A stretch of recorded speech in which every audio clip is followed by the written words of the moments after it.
Today, we have a very impactful episode, and I'm so excited to bring this episode to you. This is a guest that I've been talking to and trying to get to come onto the podcast for quite some time. Our schedules finally lined up. Before we jump into her story, I did just want to give a quick disclaimer about midway through our episode. We experienced some recording difficulties. The audio turned out perfect, but the video did not record for some reason. It doesn't take away from the remarkable story you are about to hear. So stay tuned. An exploration of trauma, transformation, and triumph. Your healing starts here. And we are back with another episode of Through the Trauma podcast. I am Amber, your host, and today I have a very, very special guest, Miss Brandy Robinson. I had met her through one of the bodybuilding shows that I connect with and collaborate with on some things, and heard her story. In this particular show, they do an Overcomers Award. She won the Overcomers Award, and we were able to sit down and talk. I give away a free shoot from that award, and that is how me and Brandy got to talking. I'm like, oh my God, you've got to come on my podcast. Her story is remarkable, and her resilience and mindset is remarkable. So without further ado, Brandy, thank you so much for being here. I'm so excited to have you today. Thank you, Amber, for having me. Was just telling you before we jumped on here how appreciative I was that you're willing to share this story, because I know that everybody has something that they've gone through, something that they're working through. But when we can look back at the things that we have been through or are even still currently going through and inspire others, there's true power in that. You're powering so many people through your story. And it's a beautiful thing. And I appreciate that so much. Thank you. I hadn't ever really spoken about it honestly until the Overcomer Award was a thing, and I had seen Whitney's story and how she came up with this. I went to a pro show to watch just some pros that I knew and saw her story, and I was so inspired by that. And then when I decided to do Nashville Fit, I had told my coach, I said, I think I'm going to apply for this Overcomer Award that she offers, and I was like, and just kind of see where it goes. And so to win was huge, honestly. Yeah. Before we get too far into this, I really want my audience to know there is a bodybuilding show. It's an all women's physique, fitness, figure, bikini, basically fitness show in Nashville called the Nashville Fit Show. Whitney Weiser is the one who runs that, and she puts on a remarkable show. It's beautiful in every way, shape, and form. And I've had the privilege of not only being friends with Whitney, but being able to see this show evolve over the years. And when she added in the Overcomer Award, it was so inspiring. She took something that was already inspiring and made it even more inspiring, and has inspired and encouraged so many people through this. And she has a story of her own. And maybe one day I Yeah, can get her to come on a podcast. that's what did it for me. Yeah, her story has Hmm. truly it has impacted so many people. And this is just a really beautiful award and a beautiful thing. And I've had the privilege to collab with her and be able to give away one of our transformation through trauma photo shoots to the winner every year for the past 2 or 3 years. So Brandy, you and I haven't shot yet, but we're going to. Right. Yeah. I'm excited about that. That's coming this summer. Yeah. And the Nashville Fit Show is coming up. So, I mean, for sure, check that out. But let's get into a little bit of your story. In 2018, I was having some issues with some like really, really bad migraines very often. And then including ocular migraines, things that were taking my vision. I had been in and out of the hospital thinking I was having strokes. And at the time I was 37, I went one time, they did a CT, and then they told me I needed to reach out to my neurologist because there was something that popped on the CT for um, the brain CT that I had. There was, something had come up. They couldn't really tell me what it was at the time. So I went to the neurologist. Of course, she sent me for an MRI, and then she called on the day of my leaving for my vacation, family vacation. The doctor called and said that I had a brain tumor, and it was the size of a large grape. And I kind of describe it like what would be the end of your thumb. So, it was shocking. It was flooring, honestly, devastating. Because at the time, we did not know, is this like, what happens after this? So through testing, tons of testing, lots of MRIs. They had concluded that at that time in 2018 that it was a neoplasm, which would not be would it would not have to be operated on, and I could just live with it as long as it stayed stable. But its placement is in the ocular nerves. So all of my eye nerves are wrapped around it, which is why I was having vision issues. I was told it is absolutely inoperable because you will be blind. They would have to cut through the ocular nerves.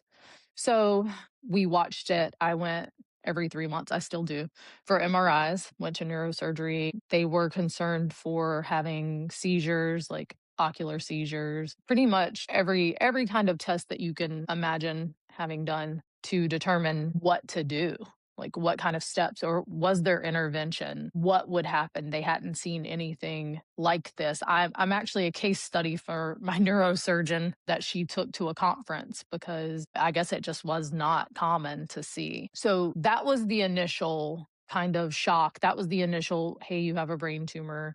um it was something that I grieved so hard, as well as my family.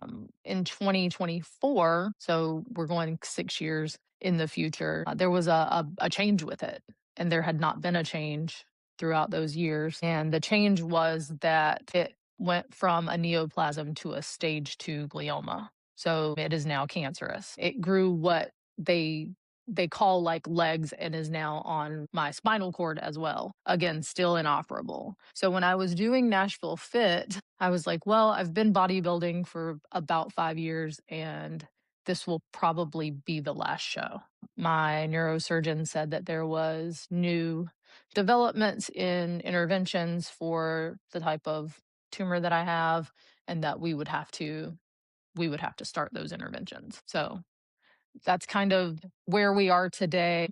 There's a lot of symptoms and side effects are the things that I deal with mostly on a kind of a daily basis. It's a touch and go daily basis, honestly. Like I wake up, I don't have vision some days. I always wonder, like, am I having a seizure in and out of the ER? It's just, yeah, it's just kind of something that I deal with. After being told that in 2024, just taking it back to that, I I went through the whole grieving process all over again. It was like somebody telling it to me again for the first time. And it was like to the gut. So when I decided to do Nashville Fit, and like you said, the show's beautiful. It was gonna be the last one for me. And I'm not competing this year.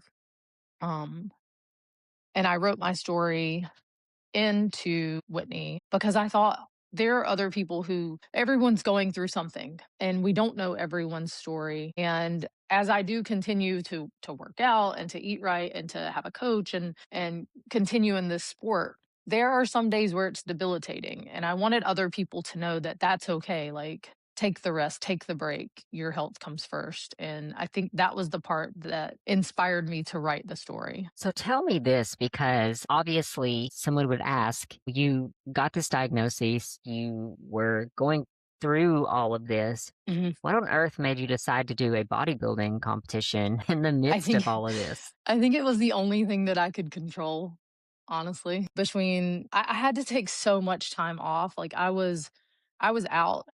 Just take a step back. I work in healthcare. I had to take through all the testing. I had to take 6 weeks off. So I went on a short-term leave to do all the testing that was required to do, because they they want you at 37 to be healthy. I mean, they want a healthy 37-year-old, they want someone who, like, your doctors want to make sure that it's the best outcome, especially with something like this. So it was the only thing that I had control over. How did this change your mindset or affect your mindset going through a bodybuilding show? So it gave you something to work toward. Mhm. Did you find it beneficial? Yeah, 100%. You know what I actually found was that the cleaner that I ate, the less, and I don't know if this is true and it correlates, so I'm not a doctor to tell you that this is like, there's no medical advice here, but it's just for me. I felt like I was less stressed out, less inflamed, and I would have less migraines. I was having less episodes. And again, I'm not saying that that is not medical advice from me, but that was what was working. The migraines they were controlling. So the doctors were, let's do this medication. I do injections for migraines. If one starts to come on, I know immediately. There are times where I still have to go to like urgent care, go to the ER for migraine cocktails as they call them, because it's not something that I can control. And the migraine actually starts back where the tumor is. So it's not a typical what people have cluster headaches or cluster migraines or frontal migraines or tension migraines. It actually starts back there. So the more that I worked out, the more I ate clean, the more I was taking care of the things I could take care of, the better I was feeling physically. So, and then I think, oh, of course, also mentally, you know. I think there's something to that. And the reason that I'm even asking this is because I've been in the fitness industry since I was, gosh, 19, so almost 30 years. And when I got into photography, which was 13, 14 years ago, 15 years ago, something like that, I started shooting fitness. And one of the things I began to see as a trend is that a lot of women would start to open up to me when I would photograph them, and they would tell me about trauma that they had overcome, whatever they had overcome. And I began to see this pattern of how fitness was actually a tool or resource to help people overcome trauma. Now, 14 years later, and having worked with people who have specifically been through some big major things, I can honestly say that there is something to that. And I'm not just saying that because of a pattern I've seen, but because there is real scientific evidence that movement can change our state. Then also, I do believe in nutrients and things that we're taking into our body can definitely affect the way that we feel. But the beautiful thing about fitness is that it's one of these things that, like you said, you have control over. You can go into the gym and it's just you. You're there with your mindset, with your thoughts, and you can't have this negative and positive thought at the same time. So you're in your positive thoughts, you're in your positive mindset, and then you're also seeing results as a result of what you're doing. You're in a place where you're not only inspiring yourself, because obviously you're doing these things, you can look back and say, I did that, but you're inspiring so many other people in the process. And that is the beautiful thing. In fact, I haven't ever found anything like fitness ever in my life that has No. been so instrumental in helping overcome obstacles that we've gone through in our life. Yeah, I mean, it definitely gave me this sense of confidence. I mean, which, to me, any woman who steps on stage or any man that steps on stage to do bodybuilding, I mean, you're putting yourself out there, of course, being judged completely, but just the confidence to do that is huge. Like that's inspiring to me. Every person who gets on a stage, that's elite mindset. And there's nothing like fitness to get us through whatever it is that we're going through, to give you the confidence to, like you said, battle addiction, get through abuse, deal with your health issues. It's a beautiful thing. I would encourage anybody get into a fitness program because it does help you overcome so much. I've seen it save lives and it's Yeah, beautiful. definitely. But with that being said, I want to kind of switch gears just a little bit. You're a mom. I am. I have You have how three. many kids? Three. Three. Yeah. So this must have been extremely devastating when you think of this from a mom's perspective, getting a diagnosis like this and not knowing what the outcome's going to be. Yeah, so before the testing, it's honestly like so sad to think about that week, and I remember it really specifically because we were on vacation. Imagine we're packing up the car, my physician calls and she's like, "Hey, we need to talk. This is what the MRI shows." And I'm floored. I mean, jaws dropped. I think my husband honestly took it worse in that moment because I didn't know, is this a glioblastoma, is this something that is like, actively, am I like actively right now at my day's end, that kind of thing. And then we were so upset, we were so devastated, and still not knowing, but so devastated. Of course my kids were younger and they're asking like, what's wrong, why are you guys crying? Like, what's going on? And so having to tell them and then spend a week on family vacation, not knowing what level tumor this is, what stage it's in, what kind of interventions there are, what therapies there are, what I'm going to have to go through. Am I going to have a brain operation? None of that. We knew nothing. So you automatically go to the worst. I mean, someone hears brain tumor and that's their first thought is the absolute worst case scenario. And so, I mean, we were even so much as planning like life insurance and all that's heartbreaking to even I mean, for anyone to think about, like, here you are, you're planning your own death at this point. At 37, And was you I, 37 at the I was time? 37. Yeah. Yeah, that is devastating to think about that and having to consider this could be my last couple of days. This could be my last year. This could be my last couple of years. That's got to be such a scary, scary thing to go through. Yeah. And I can only imagine as a mom too, because obviously we worry as moms like no one can take care of our kids like we can. We can. Um, Yeah. and that's gotta be such a scary situation. Now, how long has this been now? 6 years?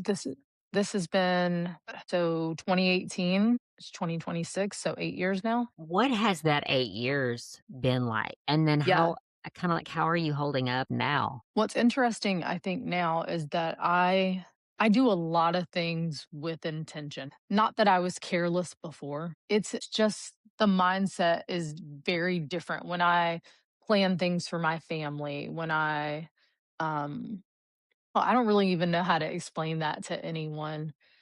Um they have watched me go through more testing and trauma. I'm gonna use the word like trauma, more testing and trauma than our human bodies are supposed to withstand, I think. I've had lumbar punctures that left cerebral spinal fluid leaking where I had to go in for same day procedure. They don't give you sedation to do a blood patch in your spine. I had a spinal headache so bad that it was the only day that I actually thought to myself, "I just wanna die.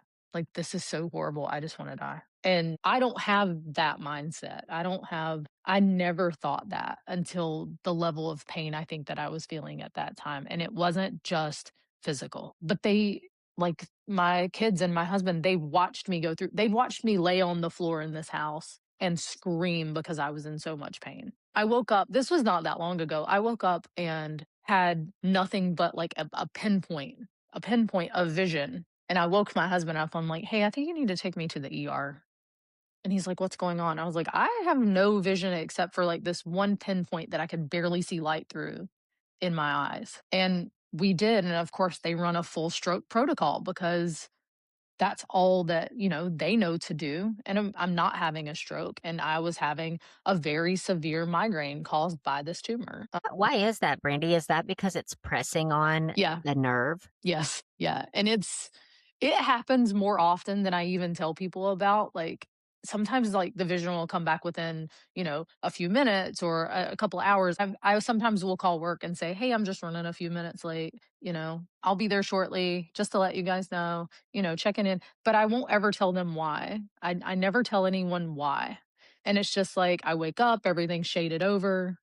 If I had a migraine like the day before, that's the worst because the next day I know I'm gonna have to wait for vision to come back. And luckily my kids are all at the point now where they're self-sufficient driving, that kind of thing, because there's no way I can drive like that. I am still working, but to go back and answer your question, like what it looked like in the last 8 years, I mean, it was a lot of that, but then it was also a lot of I'm still here. I'm still able to do these things. I still get up and go to a full-time job where I take care of other people who are sicker than me, just by the standard of what sick looks like. Cuz I don't think of myself as having like an illness. I really don't. I think of myself as having something that other people just don't have, and that it's just I just deal with it. I mean, I'm like, we got things to do in life. We have goals to reach, and places to go, and kids to get to college, and vacations to go on. And like I said, I do things with a lot of intention. Well, and that's a beautiful thing because I think so many people don't live with intention. And I would have to imagine too that it's given you a certain level of gratitude that Yes. sometimes people don't see. This was a diagnosis you weren't expecting. You No, got not at this, all, obviously. yeah, you got this call on vacation, and I can only imagine the foreshadowing of like what that did to your vacation. Actually, we talk about that and we're like, I cried more that week. I don't and it was our entire family vacation, mind you, not just like the 5 of us. It was my mother-in-law, my father-in-law. I mean, imagine telling these people, telling my mother was with us at the time, like she's since passed, but you know, having to tell my mother, "Hey, I got this diagnosis." And her being my mother, how it was really hard. I mean, yeah, it definitely humbled me, and still to this day, we were talking about this earlier, you and I, before the podcast. The video that I made for the Overcomer Award was posted yesterday, and I collabed with it, and it was seen by some people for the first time. And my husband watched it again, even though he was there when I made the video, and he said, "It makes me sad that you have to deal with this every day." And I was like, you were there when I made the video. I'm not thinking anything about, the diagnosis. And I was like, he's like, I know, but I just sometimes, we keep going and we keep going. And I forget that you have to deal with this every day. And so I don't know. For me, I think for me that I was like imagine from their perspective, from my family's perspective, that I mean, they don't know. They don't know I guess none of us know, but Well, and when you're not complaining about it constantly, like you said, that sometimes you have Mhm. these headaches, you don't even tell anybody, or you're still up and going to work. I mean, when you're not telling people, it's easy. It's human nature. It's just human nature. It's like we forget what is out of sight, out of mind. It's like if we're Yeah. not constantly focused on these things, and I'm all for like positivity and focus on positivity, but I'm also for being gracious and like having gratitude for the things that we do have and not taking those things for granted. Sometimes it takes stories like yours to kind of put people back in their space, the space of, hey, I should be really grateful because here this woman is doing doing all these things, still working, competing in a bodybuilding competition, which what do they say? I think it's like 2% of the I don't know. Let me not Something make like up. that, yeah. It's like a small No, percentage of the it is it population. is it is pretty low percentage, but like I said, everybody who gets out there is a rock star. I mean, you are a rock star if you went through the prep and the workouts and the eating. I commend any and everybody. I've talked people into doing it. I'm like, "You should do it." It's really fun. It gives you a goal. I feel like it's something that's like an accomplishment that I just accomplished this thing. Now I've built all this confidence, not in the fact it goes beyond what the body looks like and what the physical or the vanity side of it. There is that, but there's also the side of like, I did this. I did the workouts. I showed up. I woke up early. I did the diet. I was disciplined, all these things. And it's one of the most, I think, hardest, but one of the most rewarding things that anyone could do. Yeah, even despite having the change in 2024 with the brain tumor, and then having that upgrade, despite that, again, like I said to you, like that was like being gut punched all over again. And I was like, oh, it's worse now. I specifically remember telling Whitney after the show, I have attained every goal that I set for myself this year. And I was like, and you have no idea how good that feels to be able to say that. I don't know, because there was definitely a period where I didn't think that would happen. Yeah. Is this one of those bucket list things that you wanted to do? Nashville Fit was my bucket list show. It was ever since I saw it. And I think I saw it in 2022. And I said, before I'm done, before I hang these heels up, you know, I don't know that it's never been like my goal to like, oh, let's go pro. I just enjoy the day. I enjoy the backstage camaraderie. I enjoy hearing other people's stories. I enjoy seeing women who have gotten overalls. That show last year was I mean, I met the greatest and best people that, others know throughout the bodybuilding community. And not because of the Overcomer Award. Nobody there even knew that I won it backstage. They were like, "Oh, you got that?" Because I wasn't like, "Oh, look what," none of that. I didn't say anything, but that show is so it was rewarding. That's what that was. It was rewarding to be able to do that, and I knew that at the time in August, I knew in December we would have to start intervention, we would have to start treatment. If this is the last one, I want it to be Nashville Fit. Oh, So that's so yeah. awesome. And it is. I mean, I'm a little partial and maybe that's cuz I've been involved in the Nashville Fit Show for years, but it is by far the best show. I go and do photography there and book photo shoots around the show, and I always tell girls that call me and want to book a photo shoot, I'm like, "You realize like if this is your first show, no other show will ever compare." No, absolutely. Yeah, it's so good. But I'm so glad for a show like this that can give women the recognition because I feel like so many of these shows it's just like you're a number. And I truly believe Whitney gets to know the girls, and for the most part she gets to know as many competitors as she can on a personal level, and she truly wants to make an impact in the industry. One of the categories she has is the hero category. And I think I was impressed by that when I watched it because I was like, what is a hero category? I had never seen that before. And that's for EMT, paramedics, nurses, doctors, healthcare workers. And so when I actually competed in the show, like I entered that category too, because I was like, this is so cool that she would recognize you are helping people every single day, also. Yeah. Yeah.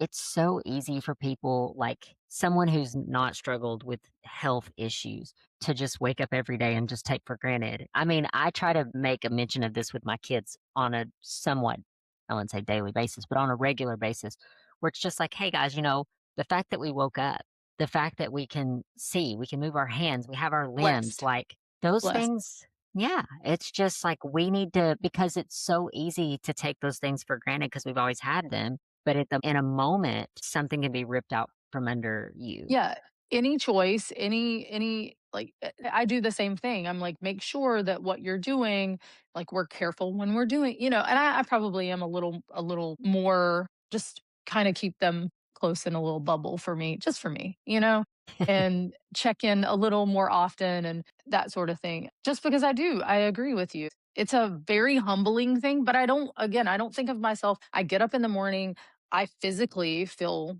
fine most days. I look at myself and I'm like, I'm healthy. I woke up, I have abilities, I can take care of people. I'm getting through this day. This is what we're doing. Yeah. And there lies the true inspiration, I feel like, because you have people that wake up every day and complain about their lives when they don't have health issues like this to even think about. They don't have that, but yet they still complain. It's so easy, human nature, it's so easy for us to do this. And I think when someone like you can step out and say, you know what, I'm grateful for the days that I'm here. I'm grateful for the things that I can do and I live with intention. That's powerful. I guess I'm saying all that because it's encouraging to me, but I also would love to just encourage my audience or anyone listening to this that those kinds of things are things that we should be grateful for all the time. So what do you learn in the process? You're prepping for a show. You're obviously still going through your own health journey. What do you take away? Like at the end of that, was there a big takeaway? Was there something that you learned specifically? I think it was that I could still do it. Like this is not going to prevent me from continuing to accomplish the goals that I had set for myself. Hmm. Last year I finished a degree last year also because that was one of the goals that I had set for myself. And I finished a degree while I was going through all of that too, like through school and did a specialty with adult critical care specialist. And that's why I told Whitney, I was like, I've set out and got all these goals and I've done everything I meant to do this year. I think what I learned through the whole process was just that. Like I don't have to stop for this. It might impede a day. It might put a hold on a workout. It might make me late for work, but I'm gonna just keep living until, until it's the last day. I mean, make an intention for every single day. You got up, make your intention, whatever that is for, I think it's different for everybody. Yeah. Sure. And I think everybody, we're all put here for different reasons. We're all Yeah. here to obviously to make an impact, but what does that impact look like? What are the details of that look like? And I think when people can tap into that, it's a beautiful thing because they begin to realize why I'm here and your life begins to be on purpose. It's like I'm not just coasting and drifting through life. Now I'm here. There's a purpose, there's a plan. And even in the most hardships that anyone would go through, when you have a purpose, there's there in of itself is like now I'm on a mission. I'm on a mission Yeah. and it doesn't matter what comes opposition comes against me. I'm still on this mission to make this happen. And I Yeah. think that's a great place to be. I know the other part of that was the strength in my faith was there. I became very enthralled with faith during the time where we didn't know. And I've continued that. I mean, which, I love discussing with people. So that part, that's been a big part too. Yeah. And sometimes, that you bring up faith, I think it's like sometimes God will allow certain things to happen so that you see how strong you truly are. He already Oh yeah. knows. He knows how strong you are. He Yeah. doesn't need you to prove that to him. But sometimes I think he needs it to be proven to ourselves. Like he needs us to see our own strength. Because it's not something that you would choose. No one would say, Right. hey, pick me to have a tumor or whatever. And I had a Right. conversation earlier this week, and the girl was telling me that she was going through a tough week this past week, and she said, I was reflecting back on 6 years ago when God took me through this really hardship, and it was like God took me through that. So if He can Hmm. take me through that, why am I doubting now? Yeah. And that resonated with me. I was like, I hear that. I definitely feel like there's a lot of times that we'll go through things and then later in life we can reflect back on that. And it's like, hold on, God took me through that. Yeah, He it's would like take me this through this this. is not that bad, kind of thing. I agree with that. Yeah. I mean, I don't think that it's guaranteed to be easy. I think it's just guaranteed to be worth it, It's like we're not guaranteed to have the easiest days, but with faith and the strength of God, we're going to get through it. I mean, I've gotten through those days so far. Yeah. And you're still working through them, girl. You still show Yeah. up on things like this and you have such a positive attitude and, you're still smiling and happy and you're still working out, right? Oh yeah. Are you still going to This the week gym? I Yeah. I am still going to the gym. This week I did take a break. It was the end of one of my travel contracts and it was just it was a 6-day stretch that I worked and I was like, I need a break this week. So, You're allowed and to then have my a break. that's what my husband said. He's like, "We build muscle when we rest." He's like, That's true. he makes it okay for me, when I'm down on myself and he's like, "We build muscle when we rest." And I'm like, "Okay." So, yeah, I'm still working out. I don't have any plans for competing right now. I'm still actively trying to figure out what the next like intervention is. So, I want my body to be strong enough to go through the process of intervention if that's what needs to happen. So, still working out, still eating on a meal plan, still working with a coach, but yeah, no plans for competing. Yeah. Well, you're in the same boat as me. I love fitness, love working out, love it all. I love the whole camaraderie of it, but Yeah. I don't ever plan on getting back on stage ever. No, it's not for you. So, no, girl, I mean, this is gonna tell my age, but, my last show was in 2005. Okay. Super Okay. long time ago, before bikini was even a thing. Just figure. In fact, I think Oh they my had gosh. just switched it to figure being from having the 2 suits. Yeah. Figure used to have 2 suits, so a 1 piece and a 2 piece, and, Oh, I I had think no they had idea. just switched it. Yeah, yeah, I have to send you a picture Oh my gosh. of me competing in my one piece. They were so pretty. I do wish they'd bring them back, but I know the shows would last for years if they did because there's so many competitors. But man, they were really really beautiful suits. But no, I love fitness, but competing and getting on stage is just not a priority for me. I mean, ever so often I'll shoot competitors and I'm like kind of get the itch, but Yeah. I'm like, nah, it's Yeah. a passing thought.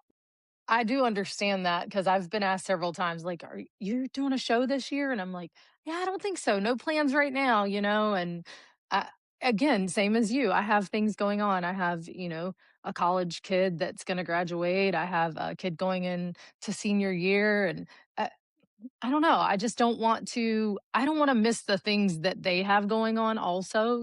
And prep requires you to be all in. So yeah. Well, and then that's one of the huge takeaways of fitness and of a prep, of a bodybuilding competition. If you're prepping for a competition, you learn how to compartmentalize and focus on that one particular goal. I have carried that with me throughout my entire life. That idea of I can focus down for 3 months. I can do this thing for 3 months and just focus in on it. And it does something to your mindset and it builds confidence and stamina and you begin to see yourself as resilient. Like I can do this thing. Yeah, I did it then. I can do it now. Yeah. Not Yeah. dieting, but if I did dieting then I can build a business now or I can, do whatever it is your aspirations, your goals. It does build a certain mindset in you that I don't know that you can get anywhere else, honestly. Yeah, no, I mean, you definitely become resilient to other things outside influences. I mean, for prep for bodybuilding, even just in the off season, no, I'm not going to have this cake, or no, I'm not going to indulge with this because I have this, that, the other goal, and it does. You do become very resilient to be able to focus in, hone in, and bring your best, whatever your best is, to bring that best. And I agree with you. Yeah, I can do anything for 3 months. You are such a beautiful person, Brandy. There's probably people out there right now that are dealing with their own health issues and things the doctors can't put their fingers on and pains that no one knows they're having. And just knowing that, I think for people knowing that they're not alone, it's a journey. Life is a journey. It's not like you just get to the place where you're over it, but you have got to a place in your mindset just from how healthy your mindset is and just how positive of a person that you are. And that I think is inspiring. Thank you. Yeah, I appreciate that. I really, unless there's something going on, I try my best not to even think about it. I'm like, we're doing what we're doing. If something comes about and I need medical attention, or I need to see the doctor, or I have an appointment, I deal with it then. Like, I deal with it when it comes up. And other than that, I've come to a place of acceptance, and what can I do to make sure that I'm not having symptoms? If they are, how fast can I treat them? Or just to a place of, I got this. It was really interesting for me because I don't seek that kind of attention. And when the video did come out, a lot of people did not know. People that I know personally, they did not know. And so I had worked at a hospital for 3 years and I didn't tell anyone. It wasn't something that I talked about. Actually, doing the interview for Nashville Fit was the first time I ever mentioned it. What do you feel after releasing the story on a semi-public platform? Mhm. Is it been a release? Is there any regret that you've had about releasing that? I think that, you know, there have been people who have reached out and they thought that it was something brand new, and I have had to explain that this has been going on for a while, and that, I'm okay, and I do say that I'm okay. It's, right now we're stable, we're watching it, it's monitored very closely. My health is, for all intents and purposes, very good right now, and I am glad, though, that it has inspired other people, because I actually know people who are going through things that have told me what they're going through since hearing, reading, or seeing the story, that I sent, that I had no idea they were going through. I think innately we usually keep things to ourselves as humans, unless it's just, it's typically just your family and your friends who know what's really going on. So it's been a positive experience. A lot of prayers, a lot of uplifting, a lot of I'm sorries too. But again, I'm like, hey, I'm okay. I'm still the same person that you knew before you knew this story, and they're like, we would never know. We would have never known that anything was going on. And like, yeah, it's kind of the idea, because you also don't want someone to pity you. Like, I've never wanted anyone to be like, and just pity me for whatever reason. Some of the other applicants were at the show, and then afterwards, when the magazine ran the article, I went and read their stories, and I was like, I was heartbroken for them because the things that they were going through. And I thought, I don't I guess I was like, they should give an award to anybody who is willing to come forth and tell your story so that other people can relate or feel seen, feel heard, because I really did. I resonated with a few of the other stories, and I was like, this is awful that this person is experiencing this kind of health issue or this kind of darkness in their life. And so I do think that it opens a door definitely for people to be able to come forth and be heard. Hmm. Yeah, I think so too. And we're not made to do this life alone. We're just not. And so I think that when we can see that there's other people that can relate to us and can meet us on that level, because you're sharing this story with me, but I have not had health issues. So I can't relate on that issue, but there are people who can.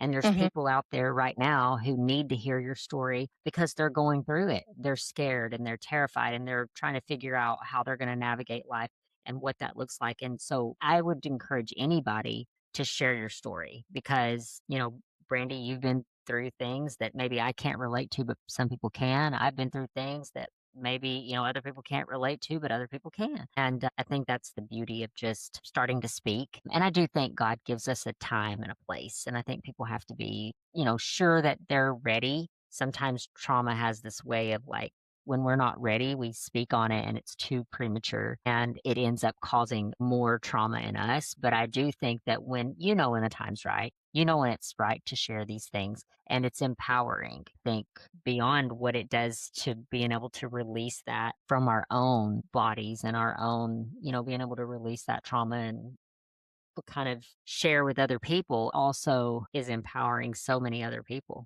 Yeah, I felt like after the second wave, the second diagnosis, I could speak about it more freely than I did before. I never told anyone really. I mean, close family and friends were the only people who knew. So, yeah, after the second, I think that was the time that it was okay for me to share. That the video interview that I made was very raw, and I had to make it about 4 times to get through it. People crave raw authenticity, especially in a world where everything is AI.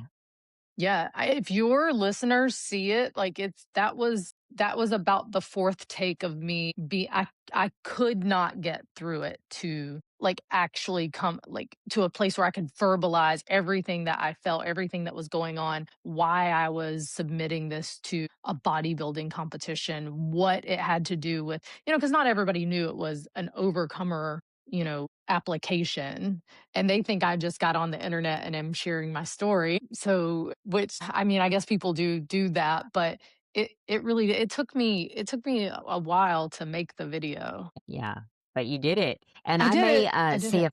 if I can get a hold of that video, I may put it or at least put a link to it in the show notes so that people Okay. can watch it. But Yeah. well, Brandy, like everything that we've talked about today, if you had to give my listeners kind of like a big takeaway or just like a something that you would really like to leave them with, what would that be? I we ultimately get to ourselves through whatever means that is. Mine was working out, fitness, and bodybuilding. That was my control.